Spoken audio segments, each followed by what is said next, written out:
আজ 16 জুন সংবাদপত্র বন্ধের কালো দিবস। 1975 সালের এই দিনে তৎকালীন রাষ্ট্রপতি শেখ মুজিবুর রহমান বাকশালের দর্শক অনুযায়ী অত্যাদেশ জারির মাধ্যমে মাত্র 4টি সংবাদপত্র রেখে সকল সংবাদপত্রের প্রকাশনা নিষিদ্ধ করে দেয়। দ্য নিউজ পেপার 1975-এর মাধ্যমে সবাইকে অবাক করে দিয়েছে তিনি।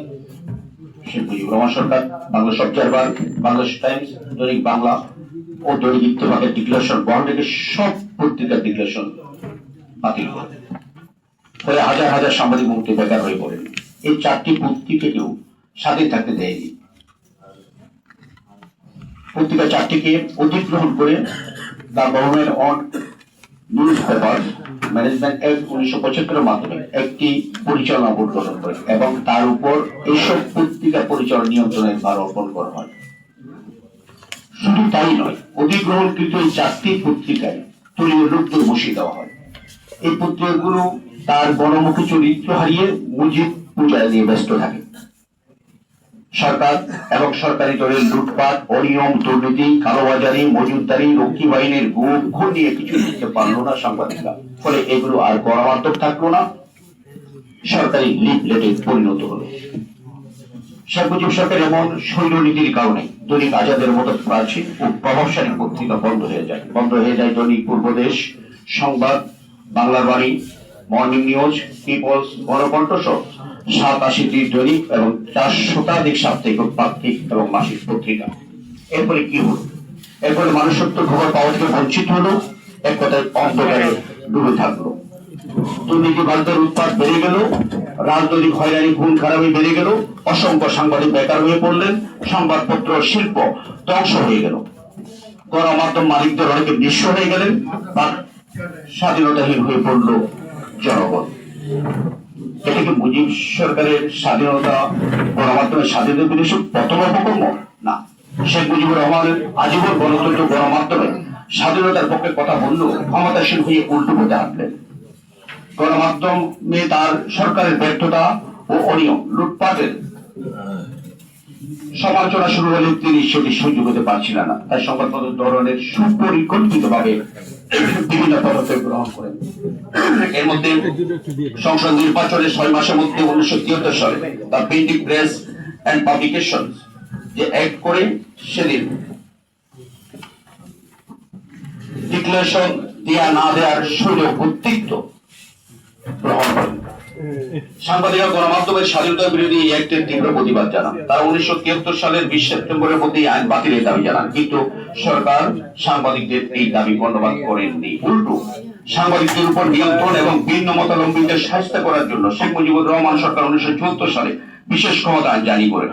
এই আইনে বিনা কারণে আটক করার বিধান ছিল অন্যতম। এছাড়াও সংবাদপত্রকে শাস্তি করার জন্য 3টি ধারা এই আইনে জুড়ে দেয়। এর মধ্যে ছিল সরকারের নাকশদের সংগঠন বন্ধ করার বিধান, খবর ছাপার উপর বিধি নিষেধ, প্রি সেন্সরশিপ এবং সংবাদের সূত্র প্রকাশে সাংবাদিকদের বাধ্য করা।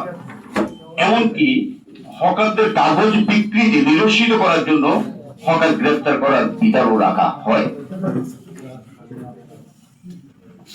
ওই সময় ভিন্ন মতের পত্রিকার উপর হামলা, সাংবাদিকদের মামলা চালানো হয়, কথায় সাংবাদিকদেরকে জেলে পোড়ানো হয়। গণমাধ্যম জুড়ে ভীতিকর পরিস্থিতির সৃষ্টি হয়। 1972 থেকে 75 সালের প্রথম কেসিতে অত্যন্ত অবমাননাকর ভাবে সরিয়ে দেওয়া হয় দৈনিক বাংলার প্রতিষ্ঠাতা সম্পাদক, প্রথিতযশা সাহিত্যিক আবুল কালাম শামসুদ্দিনকে। মিথ্যা অভিযোগের দীর্ঘদিন কারান্তরীণ রাখা হয় দৈনিক পূর্বদেশ সম্পাদক মামুল হককে। তিনি নির্দেশ প্রণীত হওয়ার পরও তাকে ওই পদে যেতে দেওয়া হয়নি। সুপ্রিম দেশ শীর্ষক সম্পাদকীয় লেখায় অন্যায় ভাবে অপসারণ করা হয় বাংলাদেশ অবজারভারের এডিটর আব্দুল সালামকে। তিনি একটি তড়িৎ নির্বাচনের মাধ্যমে গণপরিষদ গঠন করে সংবিধান রচনার কথা বলেছিলেন। আওয়ামী লীগ সরকারের এটি সহ্য হয়নি। 1974 সালে মুজিববাদীদের লুটপাটের বিরুদ্ধে গরম ধারায় পুলিশ গণকণ্ঠ অফিসে হামলা চালায় এবং সম্পাদক আল মাহমুদকে গ্রেফতার করে। তার সাথে পুলিশ অতি অশোভন আচরণ করে। 1973 সালে চট্টগ্রামের একটি দৈনিকে তারপরে চট্টগ্রামের উপর খবর ছাপার কারণে সাংবাদিক মৃণাল চক্রবর্তীকে গ্রেফতার করা হয়। মৃণাল চক্রবর্তী ওই পত্রিকার বার্তা সম্পাদক ছিলেন। 1974 সালে সাংবাদিকদের আন্দোলনের মুখে অবশ্যই তাকে পরে ছেড়ে দেয়। 14 সালে লবণের দাম অস্বাভাবিক বৃদ্ধি পায়। এর উপর দৈনিক পূর্বদেশ রিপোর্ট লেখেন সাংবাদিক হোসেন তৌফিক। পত্রিকার বার্তা সম্পাদক ছিলেন মীর নুরুল ইসলাম। দুজনের চাকরি চলে যায়।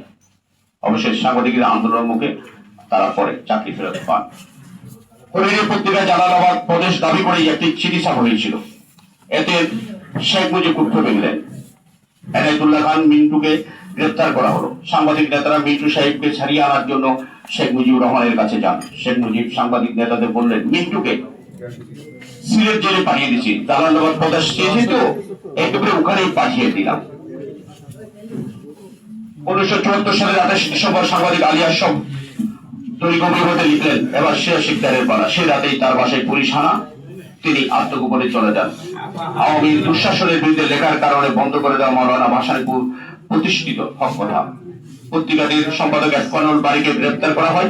সরকার অনিয়ম দুর্নীতির কথা লেখার কারণে বন্ধ করে দেওয়া হয়। সপ্তাহে হলিডে, দৈনিক স্বাধীন কর্মকর্তা, লাল পতাকা এবং দৈনিক মুখপত্র। মুখপত্র পত্রিকাগুলোকে শুধু বন্ধই করেনি, এর সম্পাদক ফয়জুল হককে গ্রেপ্তার করা হয়। বন্ধ করে দেওয়া হয় চট্টগ্রাম থেকে প্রকাশিত ইসলাম একজিমার পত্রিকা। 1973 সালের 1 জানুয়ারি ভিয়েতনাম দিবসে ছাত্ররা মিছিল বের করে পুলিশের গুলি চালিয়ে 2 জন ছাত্রকে হত্যা করে। কাদের মতিউর গুলি গিয়ে লাগে জাতীয় প্রেস ক্লাবে। পুলিশের নির্বিচারে গুলির প্রতিবাদ জানান সাংবাদিকরা। ঢাকা বিশ্ববিদ্যালয়ের কেন্দ্রীয় ছাত্র সংসদ এই হত্যাকাণ্ডের প্রতিবাদে সভা করে। প্রতিবাদ সভায় শেখ মুজিবকে আজীবন সদস্য দেওয়ার কার্যবিবরণী খাতা ছিঁড়ে ফেলা হয়। সিদ্ধান্ত নেওয়া হয় তাকে আর বঙ্গবন্ধু বলা হবে না। সেদিন ছাত্র বলেন, কোন খড়িকে বঙ্গবন্ধু বলা যায় না। ছাত্র তার প্রতিবাদে দৈনিক বাংলার টেলিগ্রাম সেদিন একটা বিশেষ বুলেটিন বের হয়। টেলিগ্রামে শেখ মুজিবুর রহমানের নামের আগে বঙ্গবন্ধু লেখা হয়নি। এতে দারুণ ভাবে রুষ্ট হয়ে শেখ মুজিবুর রহমান পত্রিকার সম্পাদক মন্ডলীর সভাপতি হাসান হাফিজুর রহমানকে তার পদ থেকে সরিয়ে দেন। একই কারণে দৈনিক বাংলার সম্পাদক আবুল তোয়াব খানকে পত্রিকা থেকে সরিয়ে দেওয়া হয়। রিপোর্টারকে চাকরিচ্যুত করা হয়। মিথ্যা অপবাদ দিয়ে সাংবাদিক আতিকুল আলমকে গ্রেপ্তার করা হয়। 23 মে 1972 সাতক্ষীরায় বাসস প্রতিনিধি তার কাজে দুর্নীতির সংবাদ প্রেরণের কারণে গ্রেপ্তার হন। মাওলানা ভাসানী প্রকাশিত হক কথা পত্রিকার সম্পাদক ইরফানুল বারী ভারত বাংলাদেশ সম্পর্কের অসমতা নিয়ে সমালোচনার মুখর ছিলেন।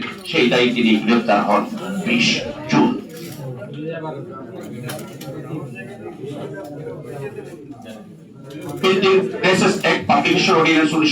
সংসদে আলোচনার জন্য উত্থাপিত হওয়ার 2 সপ্তাহ আগের ঘটনা।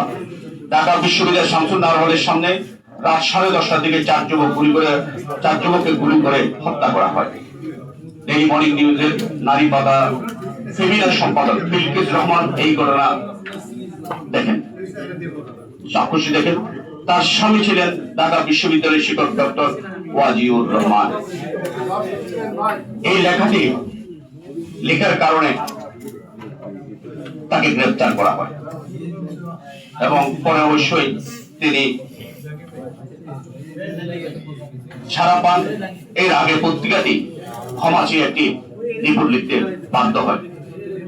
পাকিস্তান প্রধানমন্ত্রী ভুট্টোকে বাংলাদেশ শহরে আমন্ত্রণ জানানো হয়েছে এমন একটি রিপোর্টকে কেন্দ্র করে পিএসএস এর সাংবাদিক পরবর্তীকালে নয়াদিগঞ্জের সম্পাদক আলমগীর মহিউদ্দিনকে সরকারের প্রপারণে পড়তে হয়। তিনি চাকরি হারান। প্রতিবাদে ফয়েজ আহমেদ পিএসএস এর ফয়েজ উনি চাকরি ছেড়ে দেন। হামিদুর হক চৌধুরী ছিলেন পাকিস্তানের মন্ত্রী। তার আত্মীয় হওয়ার কারণে আনোয়ারুল ইসলামকে কবিকে চাকরিচ্যুত করা হয়। 1973 সালের 7 মাস নির্বাচনে ঢাকা বিশ্ববিদ্যালয় শিক্ষা গবেষণা ইনস্টিটিউটে ভোট দিয়ে গণভোটের নির্বাহী সম্পাদক আফতাব উদ্দিন কলা ভবনে একতলা বারান্দায় রেলিং এর উপর বসেছিলেন। সঙ্গে ছিলেন জাসদের আফামা মাহবুল হক। বেলা 11টার দিকে শেখ কামাল তার কয়েকজন সহযোগী নিয়ে তাদের জোর করে একটা গাড়িতে উঠান। গাড়িতে উঠেই তাদের চোখ বেঁধে ফেলা হয়। পরে তাদের একটা বাড়িতে নিয়ে আসা হয়। সারাদিন তাদের সেখানে আটকে রাখা হয়, তাদের শারীরিক ভাবে লাঞ্ছিত করে।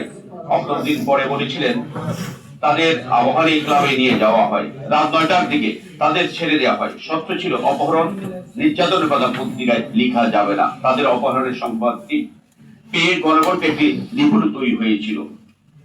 তারা ফিরে আসার পর আর সেই সংবাদটি ছাপা হয়নি।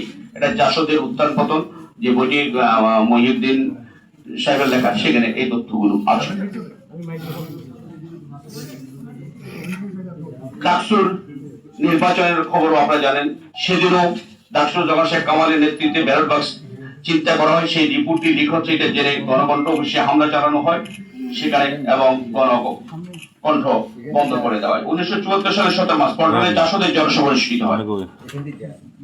জনসভা শেষে একটি বিশাল মিছিল রওনা হয় তৎকালীন সরাসরি ক্যাপ্টেন মন্ত্রণালয়ের মিন্টু রোডের বাসার দিকে। মিছিলটি স্বরাষ্ট্রমন্ত্রীর বাসার কাছে পৌঁছে পুলিশ রক্ষী বাহিনীর সাথে সংঘর্ষ শুরু হয় গুলি। জাসদের দাবি তাদের 50 জন কর্মীকে পুলিশ এবং রক্ষী বাহিনী ওই দিন হত্যা করে। হত্যাকাণ্ড সংঘর্ষ যেন খবর ছাপাতে না পারে সেই জন্য গণকণ্ঠ অফিসে পুলিশ এবং রক্ষী বাহিনী হামলা চালায় এবং সম্পাদক আল মাহমুদকে গ্রেফতার করে। তাকে ধাক্কাতে পুলিশের গাড়িতে তোলায়, এমনকি ভালো করে তাকে কাপড়টি পর্যন্ত পড়তে দেওয়া হয়নি। এ সময় নির্বাহী সভাপতি আফতাবউদ্দিন আহমেদ সহ অগ্রজের সাংবাদিকদের পুলিশ খুঁজতে থাকে, তারা আত্মগোপনে চলে যান। ভারতের সাথে 25 বছর মেয়াদী চুক্তির বিরোধিতা করে হলিডে কলাম লিখেন কর্নেল জিয়াউদ্দিন।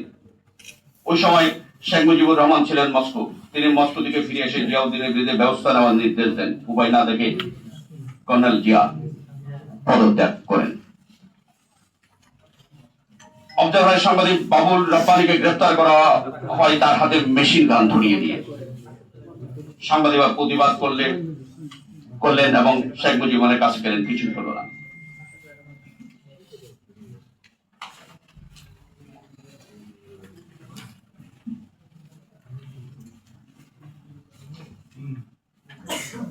আপনারা অনেক আরো কিছু তথ্য আপনাদের কাছে হাতে পৌঁছে গেছে, আমি একটু শর্ট করছি। তৌফিকুর আহমেদ নেহরুতে চাকরি করতেন। ইসলামী আদর্শ লালন করার কারণে তিনি তৎকালীন মুজিব সরকারের অনুসরণ করেন। ঢাকা বেতার থেকে তার চাকরি চলে যায়। অনেক চেষ্টা করেও চাকরি ফেরত পাননি, ফলে তাকে চরম অর্থ সংকটে পড়তে হয়। তার এক ছেলে ডাক্তারি পড়ছিল, টাকার অভাবে পড়াশোনা ছেড়ে দিতে হয়। চিকিৎসার অভাবে এক মেয়ে মারা যান। তখন ছিল রমজান মাস। টাকার অভাবে না খেয়ে রোজা রাখেন তিনি। ফারুক আহমদ 1974 সালে 19 অক্টোবর ঢাকায় ইন্তেকাল করেন। তাকে কোথায় দাফন করা হবে তা নিয়ে সমস্যা দেখা দেয়। প্রখ্যাত সাংবাদিক আসাদুল্লাহ রেজা সহ অনেকেই সরকারি ভাবে কোন জায়গা পাওয়া যায় কিনা চেষ্টা করলেন, কিন্তু সরকারি ভাবে কোন জায়গা দেওয়া হলো না। অবশেষে কবি বেনজির আহমেদ তার শাহজাহানপুরে পারিবারিক কবরস্থানে কবিকে দাফন করার জায়গা দান করেন। কবি ফারুক আহমদের করুণ পরিণতি দেখে আহমদ সভা লেখেন, আজকে সমগ্র বাংলা সাহিত্যে ফারুক আহমদের মতো একজন শক্তিশালী স্রষ্টা নেই। এমন একজন স্রষ্টা অনাহারে রেখে তিলে তিলে মরতে বাধ্য করেছে আমরা। ভবিষ্যৎ বংশধর আমাদের ক্ষমা করবে না।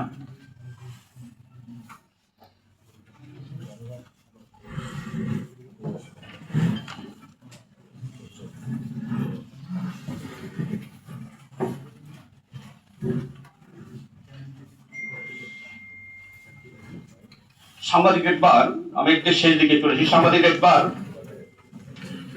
আবাসন সংকটের অনুরোধ জানানোর জন্য গণভবনে যান শেখ মুজিবুর রহমানের সাথে। সাংবাদিকদেরকে খুশি করার জন্য তিনি সম্মতি দেন, তবে আর জায়গা দেননি। 1973 বিচারপতি আব্দুল সাত্তার সাহেবকে চেয়ারম্যানের বেতন বোর্ড গঠন, ওই সময় সাংবাদিক বেতন বোর্ড গঠনেরও দাবি জানান। 1973 সালে বিচারপতি আব্দুল সাত্তার সাহেবকে চেয়ারম্যানের বেতন বোর্ড গঠন করা হয় ঠিকই, কিন্তু এর কোনো কার্যকর কিছু আর হয়নি।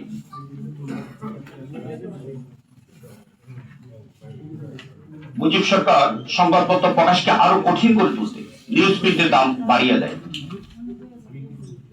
সরকারি চুলের উৎপাদক এবং বিক্রেতা। 1971 সালে নিউজ প্রিন্টের দাম ছিল টন প্রতি 1140 টাকা। 1973 সালের নভেম্বরে তা করা হয় 2150 টাকা। 1974 সালের মার্চে তা আরো বাড়িয়ে করা হয় 3200 টাকা প্রতি টন। বিক্রির হার ছিল 48%। এমনকি পাকিস্তান আমলেও অর্ডিন্যান্স ব্যবহার করে খোলা বাজারে নিউজ প্রিন্ট বিক্রি নিষিদ্ধ হয়। আমি একেবারে শেষ দিকে মাঝখানে আমি কিছুটা আপনাদের কাছে লিখিত আছে, ওই জন্য একটু শর্ট করেছি। আওয়ামী লীগ যতবারই ক্ষমতা এসে ওই থেকে শেখ মুজিবুর রহমানই কি দলনপীড়ন শেষ না? যতবারই আওয়ামী লীগ ক্ষমতা এসেছে প্রতিবারই সংবাদপত্রের উপর খড়গ নেমে আসে। আওয়ামী লীগের গত 17 বছরে প্রায় 69 জন সাংবাদিক হত্যা করা হয়, বন্ধ করে দেওয়া হয় আমার দেশ, দিনকাল, চ্যানেল 1, দিগন্ত টিভি, ইসলামিক টিভি, সিএসবি সহ অনেক গণমাধ্যম। 21 টিভির মালিকানা কেড়ে নেওয়া হয় এবং 21 টিভির চেয়ারম্যান আব্দুল সালামকে গ্রেফতার করে দীর্ঘদিন কারারুদ্ধ করে রাখা হয়। আমাদের সমাজে মাহমুদুর রহমান চালানো হয় প্রশাসনিক নির্যাতন, তাকে গ্রেফতার করে দীর্ঘদিন কারাগারে আটকে রাখা হয়। দলীয় সংগ্রামের আবুল আসাদকে সরকারি দলের ক্যাডার অফিস থেকে টেনে হেসড়ে নিচে নামিয়ে এনে পুলিশের হাতে তুলে দেয়। দীর্ঘদিন এই বয়বৃদ্ধ সাংবাদিক জেলে আটকে রাখা হয়। বিরোধীদের সভাপতি রুহুল আমিন গাজীকে মিথ্যা মামলায় দীর্ঘদিন কারাগারে আটকে রাখা হয়। সেখানে তাকে ঠিক মতো ওষুধ ইনজেকশন গুলো দেওয়া হয়নি, যার কারণে তার দুটি কিডনি নষ্ট হয়ে যায় এবং তিনি জেলখানা থেকে যা সুস্থ হননি, চিকিৎসারত অবস্থায় তিনি মারা যান। ফটো সাংবাদিক কাজলের কথা আপনাদের খেয়াল আছে। দীর্ঘদিন গুম করে রাখা হয় কাজলকে। আন্তর্জাতিক চাপে, সাংবাদিক চাপে তাকে ছেড়ে দিয়ে বাধ্য হয় সরকার। আওয়ামী লীগের 17 বছরের সত্যিকার অর্থে প্রতিটি দিন ছিল সাংবাদিক জয় এক একটি কালো দিবস। আমরা যদি একেবারে নিরপেক্ষ দৃষ্টিকোণ থেকে দেখি, কোন সরকারের আমলেই গণমাধ্যম পুরোপুরি স্বাধীন ছিল সেটা বলা যাবে না। তবে সবচেয়ে বেশি স্বাধীনতা ভোগ করেছে জিয়াউর রহমানের আমলে এবং খালেদা জিয়ার আমলে। এটা হলো বাস্তব সত্য। আমরা আশা করছি আমাদের প্রধানমন্ত্রী তারেক রহমানের নেতৃত্বে এখন দেশ পরিচালিত হচ্ছে। আমাদের তথ্যমন্ত্রী মহোদয় সাংবাদিক বান্ধবের যে মন্ত্রী, আমরা আশা করছি ফেসিবাদ আমলে যেভাবে খর্ব নেমে এসেছিল গণমাধ্যমের উপর, গণমাধ্যমের স্বাধীনতার উপর, সেই খর্ব আর নেমে আসবে না। একই সঙ্গে আমরা সাংবাদিকরাও আমাদের দায়িত্বশীলতার কথা, বস্তুনিষ্ঠতার কথা আমরা যেন ভুলে না যাই। আপনাদের সবাইকে অবরোধ ধন্যবাদ।